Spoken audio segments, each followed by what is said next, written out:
บอกนิดเถิดนะคนดีบอกพี่สักคำงามคำที่บ้านของเจ้ากินข้าวกับอะไรกินข้าวกับน้ำพริกสิจ๊ะน้ำพริกในสระที่สวยบ้านน้องใจร่ำใจรวยมีแต่กุ้งแต่หอยเก็บผักตักน้ำตามประสาคนป่าคนดงทำลงอาบน้ำตาล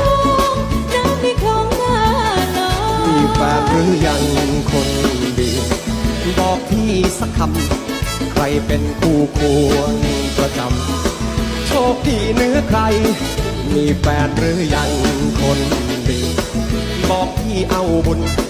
ขอเป็นคู่ควงแม่คุณว่าไงจ๊ะ